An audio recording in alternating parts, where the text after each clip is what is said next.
2వ అధ్యాయంలో ఇక్కడ కొంతమంది జ్ఞానులు యేసు ప్రభువుని ఒక నక్షత్రం పట్టుకొని వస్తున్నారండి. ఆయన్ని ఒక నక్షత్రం వెలిసిందంట. ఇప్పుడు ఇక్కడ చూడండి, నేను అనుకోలేదు ఈ బోర్లు ఇట్లా పెడతారని. వచ్చారు, ఊదారు, టక్ పెట్టేశారు. సడన్ సర్ప్రైజ్ లాగా అనమాట. అలాగే ఆకాశంలో కూడా ఒక రోజున ఒక నక్షత్రం వెలిగింది. ఆ నక్షత్రాన్ని గురించి సంఖ్యాకాండం 24వ అధ్యాయంలో 17వ వచనంలో ఉంటుంది. యాకోబులో నక్షత్రం ఉదయించుననే మాట ఉంటుంది. యాకోబు అంటే అక్కడ ఇశ్రాయేలు దేశంలో యేసు పుట్టినప్పుడు నక్షత్రం వస్తుందంట అనే ఒక విషయాన్ని ప్రపంచం అంతా కూడా వ్యాప్తి చెందింది. యేసు ప్రభు పుట్టినప్పుడు ఒక నక్షత్రం వెలిసిద్ది అనేటటువంటి ఒక మాట వస్తుంది అనమాట. అయితే నక్షత్ర శాస్త్రజ్ఞులు నాగబాబు వచ్చారు కాకపోతే వచ్చారు. అంటే మనం ఎక్కడికైనా వెళ్తున్నామంటే 1 కిలోమీటర్ కూడా ఈ రోజున నడవలేకపోతున్నాం. అస్సలు నడవలేకపోతున్నాం. బండి అలవాటు అయిపోయిన కాడి నుంచి ఇక్కడి నుంచి రాజీవ్ గాంధీ బొమ్మ దగ్గరికి వెళ్ళాలంటేనే కొంచెం చాలా కష్టంగా ఉంటుంది. ఈ నక్షత్రాన్ని చూసినప్పుడు ఆ నక్షత్రం యొక్క కొంతమంది ఏమంటారంటే ముగ్గురు అంటారు. ఎందుకంటే బంగారాన్ని, సామ్రాణిని, బోళాన్ని తెచ్చారు, కానీ ముగ్గురు అనే మాట తప్పు. 2 కంటే ఎక్కువ మంది, ప్లూరల్ అనమాట. సింగిల్ ఒక్కడు కాదు, 2 కంటే ఎక్కువ మంది. 10 మంది అవ్వచ్చు, 5 అవ్వచ్చు, లేదా 6 అవ్వచ్చు, లేదా 20 మంది అవ్వచ్చు. మొత్తానికి కొంతమంది శాస్త్రజ్ఞులు దాదాపు ఒక 2000 కిలోమీటర్లు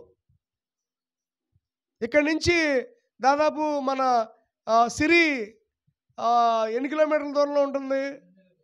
సుమారుగా 2000. అంత దూరం నుంచి ఉన్నటువంటి ఆ దేశానికి వీళ్ళు ఆ ఒంటెల మీద నడుచుకుంటా, తర్వాత రోడ్డు మార్గాలు లేవు, తుప్పలు, తర్వాత కొండలు, లోయలు, అడవులు, ఈ ఇంత దూరం ప్రయాణం చేయడానికి భోజనం. మన ఉదాహరణకి ఇప్పుడు ఎగ్జాంపుల్ చెప్తున్నాను మీతో, మనకు అర్థమయ్యేటట్టు. ఇప్పుడు సిరి దగ్గర నేను వెళ్ళాలి చూడడానికి, 2 రోజులు ట్రైన్లో ఉండాలి.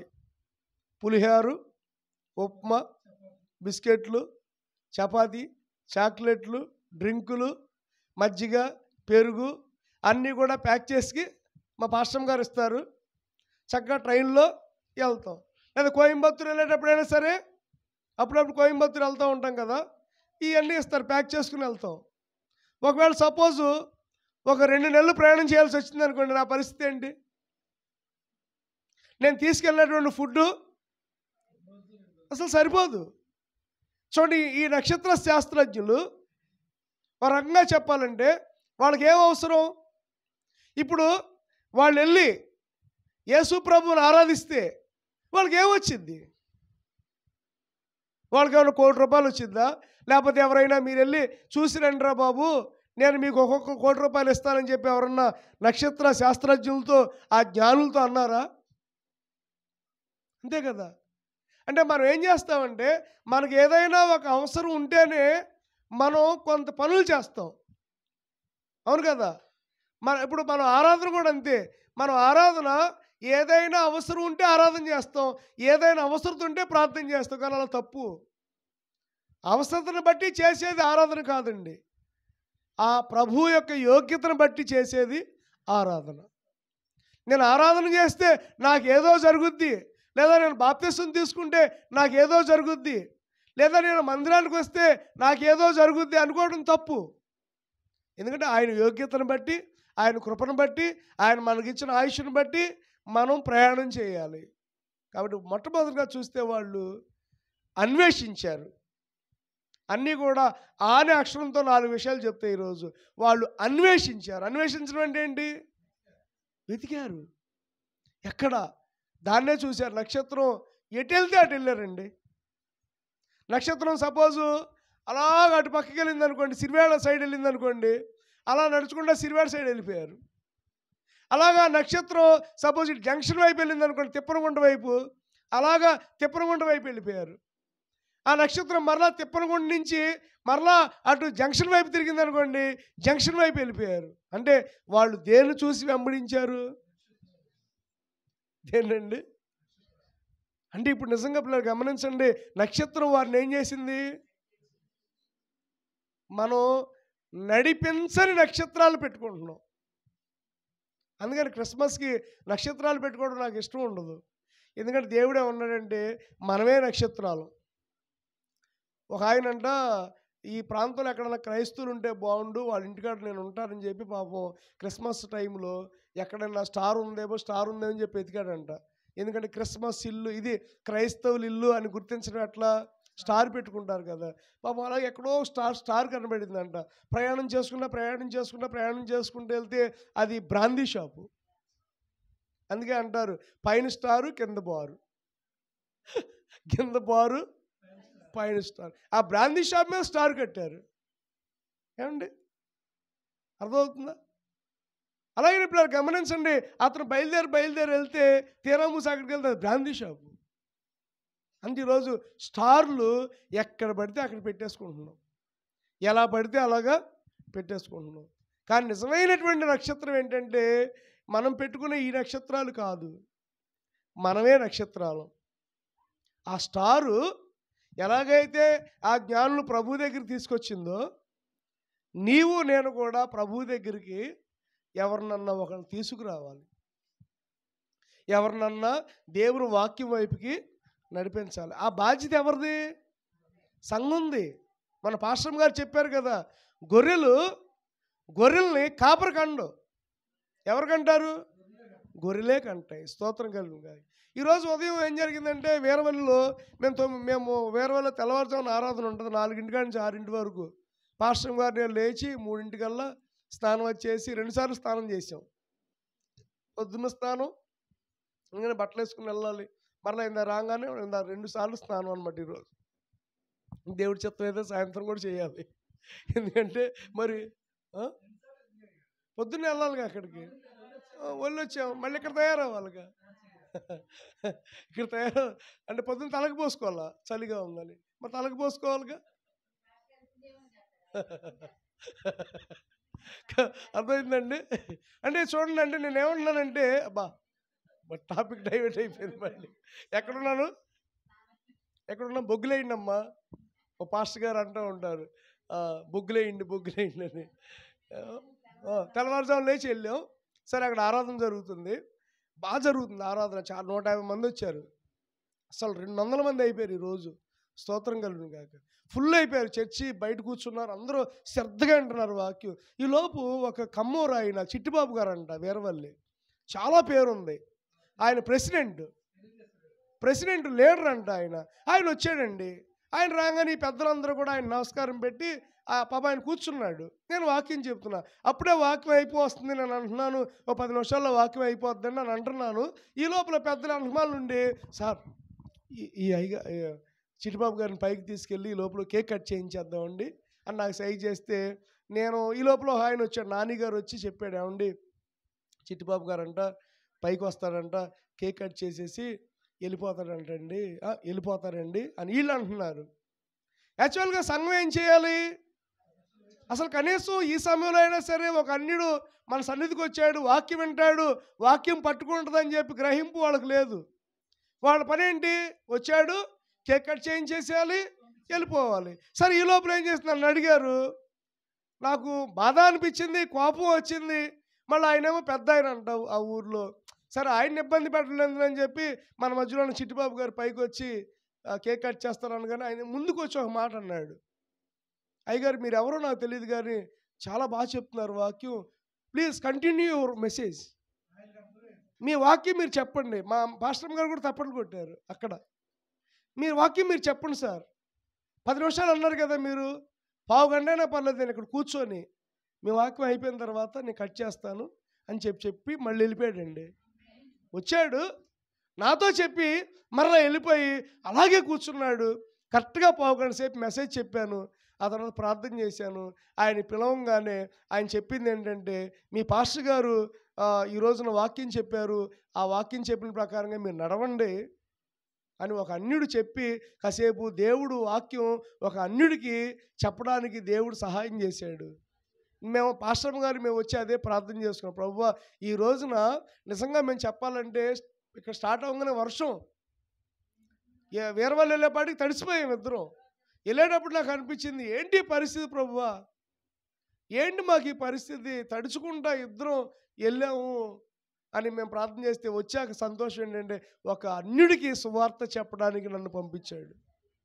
నాకు అక్కడికి వచ్చిన 200 మంది మీద నాకు ఆలోచన లేదు, ఎందుకంటే ఆ 200 మంది ప్రభువుని ఎరిగారు, కానీ ఒక్కడు ప్రభువుకు తెలియదు. కానీ ఈ రోజున ఆ ఒక్కడికి ప్రభువుని పరిచయం చేశాం. కాబట్టి ఈ రోజున ఆ ఒక్కడి కోసం ఒక నక్షత్రంలాగా దేవుడు మమ్మల్ని వాడుకున్నాడు. ఆమేన్. ఏమో రేపటి రోజున ఆ చిట్టిబాబు గారు రక్షణ పొంది, నేను ఒక రోజున చర్చికి వెళ్ళాను, ఎవరో శంకరపాల్ గారు అంట చెప్తున్నాడు వాక్యం, ఆ వాక్యం నన్ను తట్టింది, నా హృదయం తెరవబడింది, ఈరోజు నేను క్రైస్తవున్నాయని చెప్తే అంతకంటే గొప్పతనం ఇంకేమీ లేదండి. స్తోత్రం కలుగు. కాబట్టి నిజమైన నక్షత్రాలు ఎవరు? మనమే. కాబట్టి ఒక అన్యుడిని దేవుడి మందిరాన్ని తీసుకురావాలి. ఎవరైనా ఒక అన్యుడు వస్తే ఆయనకి దేవుని వాక్యం చెప్పడానికి మనం ప్రయత్నం చేయాలి. పాట ద్వారా కానీ, సాక్ష్యం ద్వారా కానీ, వాక్యం ద్వారా కానీ, ప్రార్థన ద్వారా కానీ కొంతమంది అన్యులకి ఈ రోజున సువార్త చెప్పబడాలి. ఈరోజు నేను ఏం చెప్తున్నానంటే ఒక ఛాలెంజ్ చేసుకోండి. కనీసం కొంతమందికైనా యేసు ప్రభు గురించి చెప్పండి. ఈరోజు మీ ఇంట్లో మీ నాన్నకైనా, మీ అమ్మకైనా, అది మీ పక్కింటి వాళ్ళకైనా ఒక్కళ్ళని ఎంచుకొని ప్రభు గురించి చెప్పండి. మీరే ఒక గొప్ప నక్షత్రాలు. 50 రూపాయలు పెట్టో 100 రూపాయలు పెట్టో మన ఇంటిపైన నక్షత్రం కట్టుకోవడం కాదు, 500 పెట్టో 600 పెట్టో నక్షత్రాలు పెట్టుకోవడం. మనమే ఒక నక్షత్రాలుగా మారాలి. ఇప్పుడు ఈ నక్షత్రం యేసయ్యను ఏం చేసింది? క్షమించండి, యేసయ్యను కాదు, ఆ జ్ఞానులను ఏం చేసింది? అసలు నడిపించిందండి. దాదాపు 2 సంవత్సరాలు నడుచుకుంటూ వచ్చారండి వీళ్ళు. 1 సంవత్సరం కాదండి, 2 years. వీళ్ళు వచ్చేపాటికి యేసుప్రభు పశువులపాకులో లేడు, ఇంటిలో ఉన్నాడు. ఎక్కడున్నాడండి? ఇంట్లో ఉన్నాడు. కాబట్టి వీళ్ళు వచ్చారండి. దేవుని స్తోత్రం. వీళ్ళు వచ్చారు. వీళ్ళు రావడం ఎక్కడికి వచ్చారంటే వీళ్ళు తీరామూసి యెరూషలేముకు రాగానే నక్షత్రం మాయమైపోయింది. నక్షత్రం డిసప్పియర్ అయిపోయింది, కనబడతల్లా. ఎటు చూసినా కానీ నక్షత్రం కనబడతల్లా. కనబడిపోయేపాటికి వీళ్ళు వెళ్తూ రాజుగారి దగ్గరికి వెళ్ళారు. ఎవరు? యెరూషలేములో యూదుల రాజుగారి దగ్గరికి వెళ్ళి, అయ్యా యూదుల రాజుగా పుట్టినవాడు ఎక్కడున్నాడు? మేము ఆయన చూడడానికి వచ్చాడు, ఆయనే రాజు, ఆయనే అడుగుతున్నారు. యూదులకు ఒక రాజుగా పుట్టాడు, ఆయన ఎక్కడున్నాడని చెప్పగానే ఆయన ఏం చేశాడు? కొంతమందిని పిలిపించాడు. చదవండి. కొంతమందిని పిలిపించాడు. చూడండి 2వ వచనం. యూదుల రాజుగా పుట్టినవాడు ఎక్కడున్నాడు? తూర్పు దిక్కున మేము ఆయన నక్షత్రం చూచి ఆయన్ని పూజించడానికి వచ్చేదమని చెప్పారు. హేరోదు రాజు ఆ సంగతి విన్నప్పుడు అతడును అతనితో కూడా యెరూషలేములో ఉన్న వారందరూ కలవరపడ్డారు. అదేంటి? మా కోసం ఒక రాజు పుట్టాడు అనగానే వాళ్ళు ఏం చేయాలి? సంతోషించాలి. అవునా? ఇప్పుడు సపోజు ఒక ఎగ్జామ్ రాశారు, మీరు పాస్ అయ్యారు అనగానే మీరు ఏం చేస్తారు? అదే కలవరపడితే, బాధపడితే. యూదుల రాజుగా పుట్టినవాడు ఎక్కడున్నాడండి? మేము ఆయన్ని పూజించడానికి వచ్చామనగానే అక్కడ శాస్త్రులు, జ్ఞానులు చాలామంది ఉన్నారు, పరిచయాలు ఉన్నారు, వాళ్ళందరూ కలవరపడ్డారు. ఇదేంటి, రాజు ఉన్నాడు కదా ఆల్రెడీ అనుకున్నాను. ఈ లోపల హేరోదు రాజు ఏం చేశాడంటే కొంచెం పుస్తకాలు ఎతికి ఆయన ఎక్కడ పుట్టాడో చూడండి అన్నాడు. పాత నిబంధనలో మేకా రాసిన సువార్త 2వ వచనంలో ఉంటుందన్నమాట. మేకా 2 చదవండి. మేకా గ్రంథం 5వ అధ్యాయం 2వ వచనం. మేకా గ్రంథం 5వ అధ్యాయం 2వ వచనం చదవండి. బెత్లెహేము ఎఫ్రాతా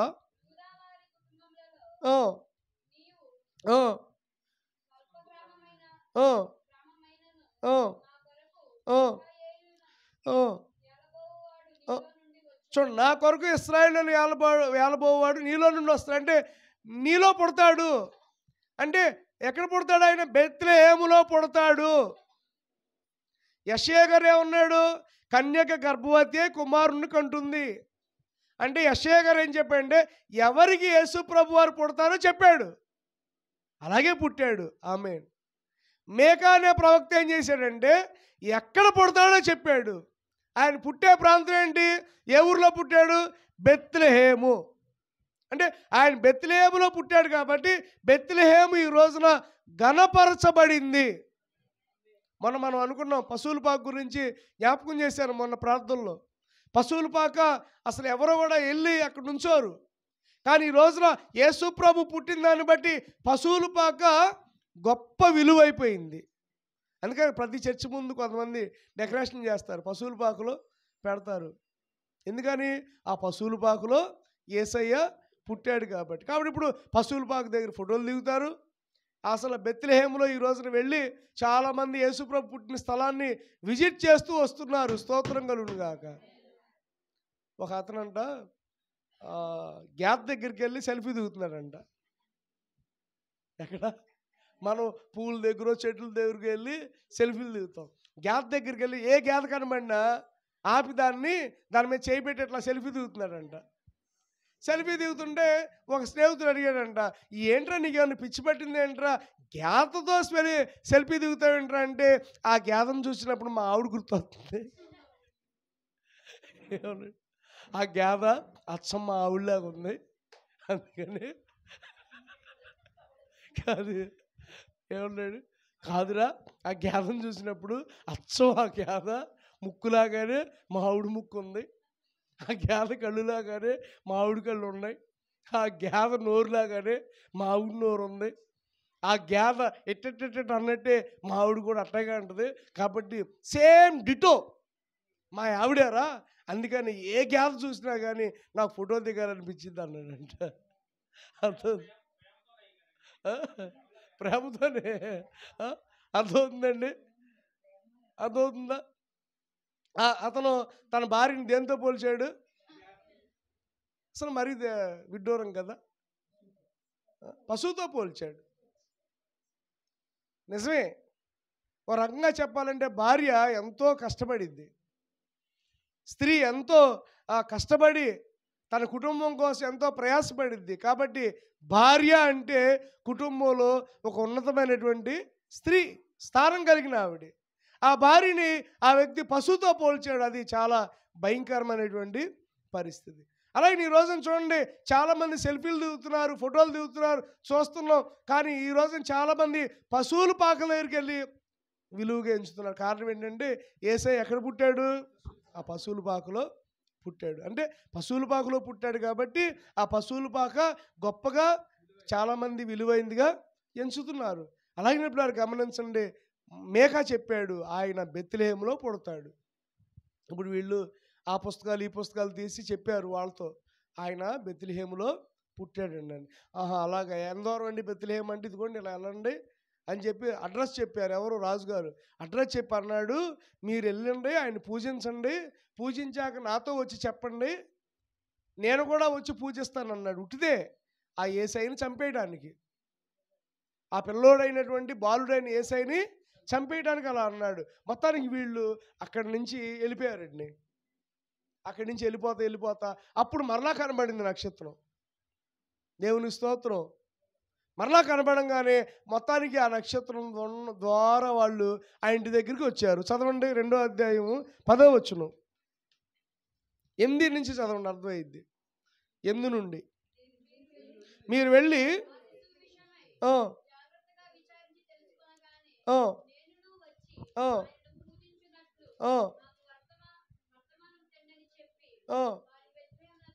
చూడండి, ఆయన పూజించినట్లు నాకు వర్తమానం తెండి అని చెప్పి వారిని బెత్లెహేమును పంపాను.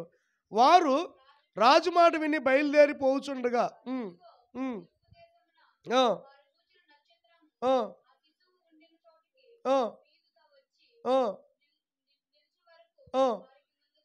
చూడండి, వారు ఆ నక్షత్రమును చూచి 10వ వచనం అత్యానందభరితులై ఇంటిలోనికి వచ్చి, ఇప్పుడు మొత్తానికి ఆ నక్షత్రం కనబడింది. ఆ నక్షత్రం మరలా అప్పీర్ అయింది, కనబడంగా ఆ నక్షత్రాన్ని చూసి అబ్బా ఆ నక్షత్రం మరలా కనబడింది, హ్యాపీ, దే ఆర్ హ్యాపీ. మరలా ఆ నక్షత్రాన్ని చూసి వాడు సంతోషించి మొత్తానికి ఆ ఇంట్లోకి వచ్చారు. ఆ ఇంట్లోకి వచ్చి చదవండి,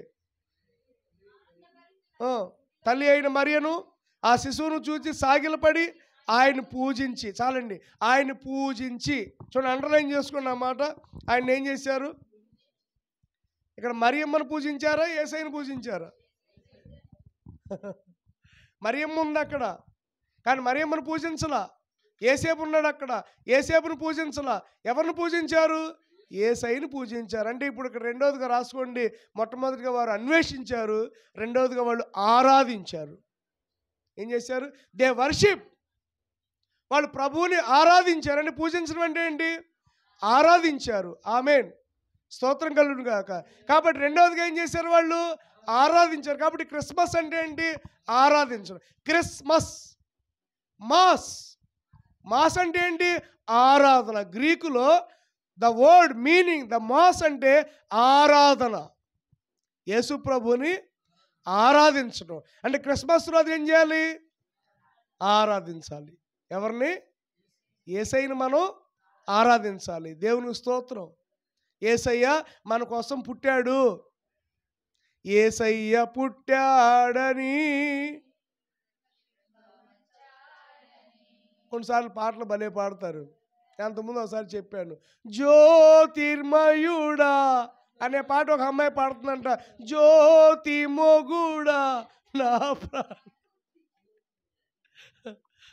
ఒక అమ్మాయి ఆ ఫ్లోలో జ్యోతిర్మయుడు అనుకున్నా, జ్యోతి మొగుడా. ఆయన జ్యోతి మొగుడా? యేసయ్య ఎవరు మొగుడు? జ్యోతి మొగుడా? జ్యోతిర్మయుడా?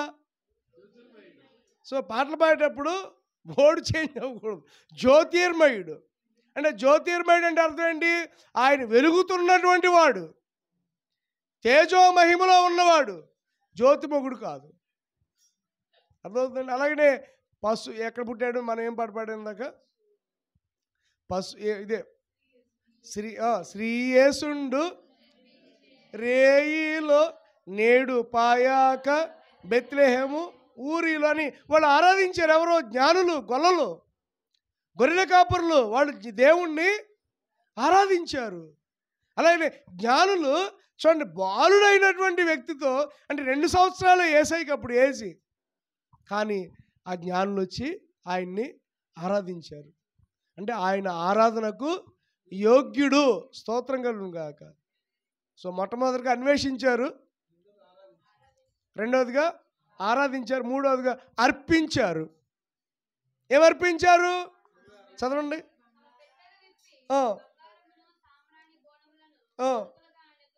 అర్పించారు. చూడండి, అర్పించి చూడండి ఏమర్పించారు? బంగారం, సాంబ్రాణి, బోళం. చూడండి, బంగారం. ఎవరి దగ్గర బంగారం ఉందా?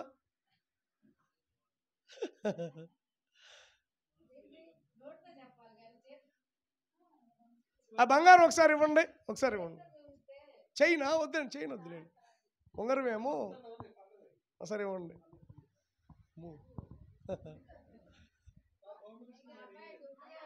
ఇచ్చారు, ఓకే. ఈ పాప ఏమో పర్లా, నాకు వద్దులేండి. ఓకే, సుజాత గారేమో సాత్వికనేమో ఉంగరం ఇచ్చింది. నేను కూడా నా బంగారాన్ని ఎక్కడ పెడుతున్నా. ఓకే, వాళ్ళు బంగారాన్ని తీసుకొచ్చి అర్పించారు. నేను చెప్తాను ఒక మాట, ఇప్పుడు గమనించండి. పరిశుద్ధాత్మ దేవుడు చెప్తున్న మాట ఏంటంటే, ఇప్పుడు బంగారం ఇక్కడ పెట్టాం కదా, వచ్చే సంవత్సరం వడ్డానం మీ ఇంట్లో ఉంటుంది. ఆమె ఏం చెప్పరు ఏంటండి? పోయిన సంవత్సరం ఏం జరిగిందో తెలుసా? అంటే ఇప్పుడు చెప్పకూడదు ఆ మాట. పల్లెర్లమూడిలో నేను ఇక్కడ ఆరాధన చూసుకోగానే పాస్టర్ గారిని వేరే వాళ్ళు పెట్టేసి పల్లెర్లమూడిలో ఆరాధన చూడడానికి వెళ్ళా. అసలు ఎంత స్పీడ్గా వెళ్ళాను. ఆరాధన చూసాం. అక్కడ ఆరాధనలో వెళ్ళేటప్పుడు ఏం చేశారంటే, నేను యాప్లికాయలు కొనుక్కొని వెళ్ళా. యాప్లికాయలు కొనుక్కొని వెళ్ళంగానే అక్కడ ప్రార్థన అవగానే పాట పెట్టాం. పాట ఇప్పుడు కూడా పాట పెడదాం సరదాగా కాసేపు, ఒక అరగంట. మన కిషోర్ గారు నడిపిస్తారు. పాట అంటే ఏమీ లేదు. ఇప్పుడు 2 అరటిపళ్ళు ఉన్నాయి కదా, ఈ అరటిపళ్ళు పాట పెడతాం. అవి కొనుక్కోవాలి. కొనుక్కొని మరలా అందరం పంచుకొని తింటాం అనమాట. ఆ పాట డబ్బులు ఇక్కడ దేవుడి దగ్గర పెట్టేస్తాం అనమాట. అలాగే నా పాట పెట్టినప్పుడు ఆ పళ్ళు శ్రీలేఖ గారు పాడుకున్నారు. ఏనండి, శ్రీలేఖ గారు పాడుకున్నారు. రవి వాళ్ళ ఆవిడ శ్రీలేఖ గారు పాడుకున్నారు.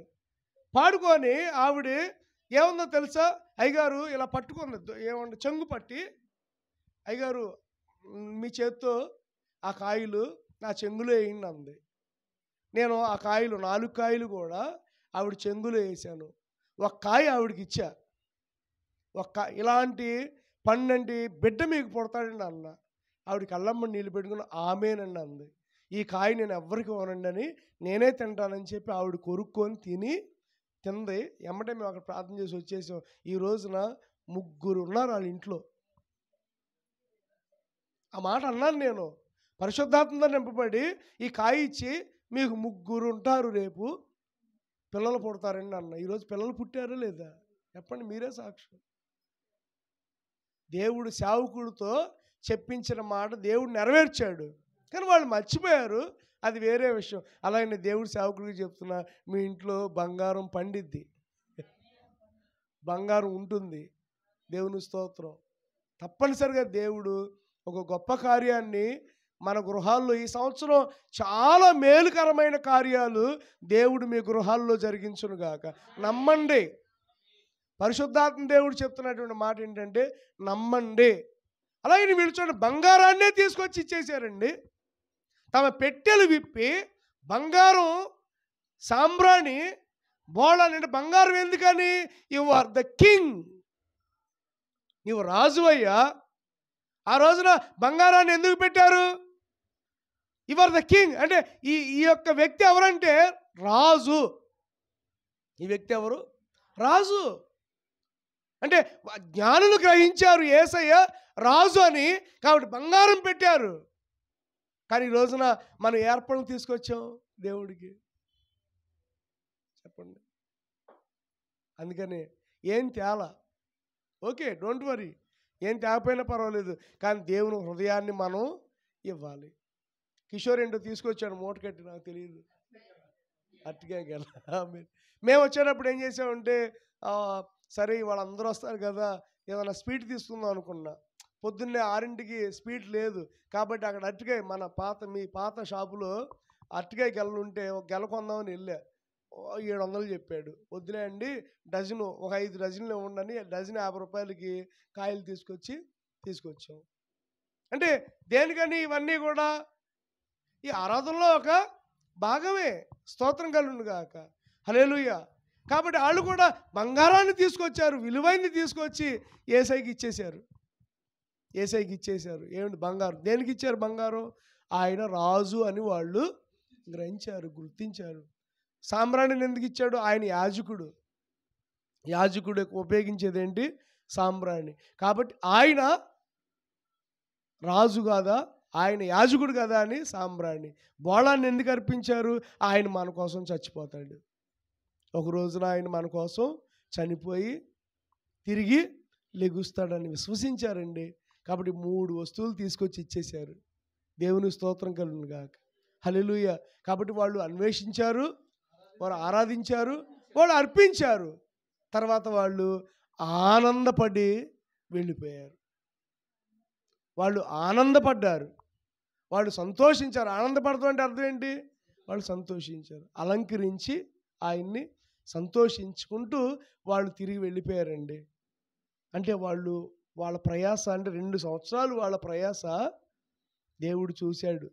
నడుచుకుంటూ కుటుంబాలకు దూరంగా ఆ చిన్న చిన్న పెట్టెల్లో బంగారం, సాంబ్రాణి, బోళాన్ని పట్టుకొని తీసుకొచ్చి అక్కడ పెట్టేసి యేసయ్యను ఆరాధించి వెళ్ళిపోయారు. వెళ్ళిపోయేటప్పుడు దేవుని దూత చెప్పాడు, మీరు మరలా ఈ మార్గం గుండా వెళ్ళొద్దు, ఎందుకంటే ఈ మార్గంలో మరణం పొంచి ఉంది, మిమ్మల్ని కూడా హేరోదు చంపేస్తాడు, కాబట్టి ఇటు వెళ్ళొద్దు, డోంట్ గో, మీరు వచ్చిన మార్గంలో వెళ్ళొద్దు, ఇంకొక మార్గంగా వెళ్ళండి అని వేరొక మార్గంలో దేవుడు వారిని వాళ్ళ దేశానికి పంపించేశాడు. ఆటంకంలోనికి నడిపించాల, ఇబ్బందులోనికి నడిపించాలి. అలాగే మన దేవుడు ఆటంకాల్లోనికి, ఇబ్బందుల్లోనికి, ఇరుకులోనికి నడిపించడు, ఆశీర్వాదకరంగానే నడిపిస్తాడు. మొత్తానికి ఆ జానులు ఎవరో తెలియదు, కానీ ఈ రోజు వరకు కూడా వాళ్ళని మనం మొత్తానికి ఒక రోజున వాళ్ళు యేసయ్య దగ్గర ఉంటారేమో, ఆ గొర్రెల కాపర్లు ఎవరో కానీ ఈ రోజు వరకు కూడా మనం గొర్రెల కాపర్లని జ్ఞాపకం చేసుకుంటాం. మొత్తానికి ఒక రోజున గొర్రెల కాపర్లు ఆయన దగ్గర ఉండునుగాక. స్తోత్రం కలుగునుగాక. హల్లెలూయా. కాబట్టి మనం కూడా యేసయ్యని అన్వేషించాలి, వెతకాలి. తర్వాత యేసయ్యని మనం ఆరాధించాలి, యేసయ్యకి మనం అర్పించాలి, యేసయ్యలో మనం ఆనందించాలి. యేసులో ఆనందం. యేసులో మన ఆనందం. ఎవరిలో ఆనందం? యేసయ్యలో మనం ఆనందం. కాబట్టి అట్టి ఆనందం మనం ఈ 2024 నుండి 2025 క్రిస్మస్ వరకు కూడా మనం ఆనందాన్ని పొందుకుందాం గాక. మన కుటుంబంలో ఆనందం, మీ వ్యాపారంలో ఆనందం, మన పనిలో ఆనందం, మన పరిచర్లో కూడా ఆనందం. రాత్రి నిజంగా నేను వచ్చి ఎంతసేపు బాధపడ్డాను. పాస్టర్ గారు అడిగింది, నేను మంచం మీద పడుకున్నాను, 8 అయిపోయింది. సింహాచలం ఇంటికి వెళ్ళి రమ్య గురించి మాట్లాడడానికి వెళ్ళి ఈ బట్టలు ఒక పాస్టర్ గారు పంపించారు, ప్రశాంత్ కుమార్ గారిని, హైదరాబాద్లో. ఆయన ఇచ్చారు. సరే కుట్టించుకుందాం అని చెప్పి అన్నయ్య తమ్ముడు గారు కుడతారనమాట, టైలరు. చాలా బాగా కుడతాడు, నాకు బాగా ఇష్టం. చాలా బాగున్నాయి అనమాట. దేవుని స్తోత్రం. ఆయనతో అయినాయా లేదా అని అడుగుదామని వెళ్ళి వచ్చాను ఇంటికి. రాగానే ఏంటో మనసు చాలా బాధ అనిపించింది. అంటే బాధ అంటే వేరే విషయాలు కాదు, పరిచర్య గురించి.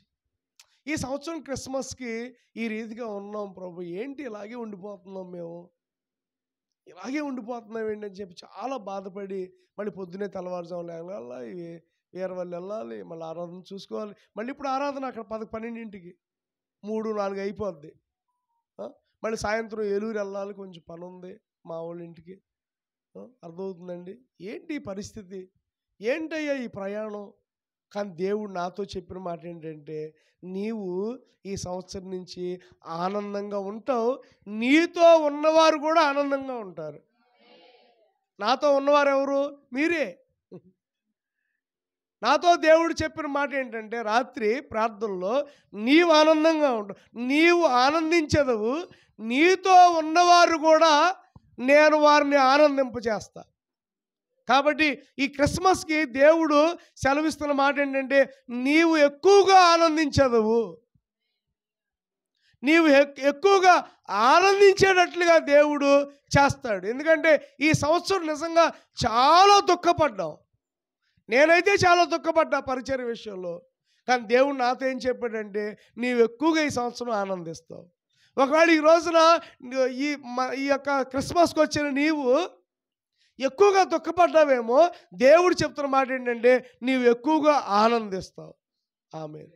నీవు ఎక్కువగా ఆనందిస్తావు. మందిరానికి వస్తున్న శంకరన్నే కూడా ఎక్కువగా ఆనందిస్తాడు. స్తోత్రాలు. ఆమేన్ చెప్పు. అర్థమవుతుందండి. ఈ రోజున ఎంతో దుఃఖపడ్డావేమో, ఎంతో వేదన చెందేవేమో, ఎంతో కన్నీరు కార్చేవేమో, ఈ 2024 సంవత్సరం దేవుడు చెప్తున్న మాట ఏంటంటే, 2025 సంవత్సరం మాత్రం మనకి ఆనందంగా దేవుడు చేయుడుగాక. అట్టి కృప దేవుడు మనందరికీ సదాకాలం తోడై ఉండి కాచి కాపాడి నడిపించునుగాక. కాబట్టి అన్వేషించారు, మనం కూడా ఏం చేయాలి? అన్వేషించాలి. మనం దేవుడి కృపలో చూడండి, వాళ్ళు పొందుకునే వరకు మనం కూడా పొందుకునే వరకు కూడా అన్వేషించుదాం గాక. తర్వాత వాళ్ళు ఆరాధించారు, మనం కూడా యేసయ్యని ఆరాధించాలి. తర్వాత వాళ్ళు అర్పించారు, మనం కూడా యేసయ్యని అర్పించాలి. తర్వాత వాళ్ళు ఆనందించారు, మనం కూడా ఆనందించుదాం గాక. షేక్ హ్యాండ్ ఇచ్చి మీ పక్కనలో చెప్పండి, ఈ సంవత్సరం పరిపూర్ణ ఆనందం నీకు కలుగునుగాక. దేవుడు నిన్ను ఆనందించేటట్లుగా చేయునుగాక. అర్థమవుతుందండి. నీ దుఃఖము నాట్యంగా మారబడుతుంది. అట్టి ఆనందం దేవుడు మనందరికీ కూడా రానున్న దినాల్లో దేవుడు కలుగు చేయునుగాక. ప్రార్థన చేసుకుందాం. తల్ల వంచండి, కళ్ళు మూసుకోండి, మోకరించండి. దేవుడి సన్నిధానంలో మోకరించాలి. మోకరించి వాళ్ళైతే నిజంగా బాలుడి దగ్గర సాష్టాంగ నమస్కారం పడ్డారు, ఆరాధించారు యేసయ్యని.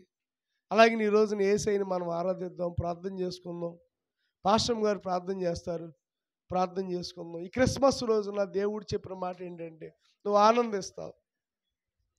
You will be happy in days to come. స్తోత్రం, స్తోత్రం, నీకు స్తోత్రం. రాబోతున్నటువంటి సంవత్సరాలు, స్తుతులు, స్తుతులు, రాబోతున్నటువంటి స్తుతులు, దినాలు స్తుతులు, స్తుతులు, ఆనందకరంగా స్తుతులు, దేవుడు స్తుతులు, చేస్తాడు. ప్రభా నీ ఘనమైన ఉన్నతమైన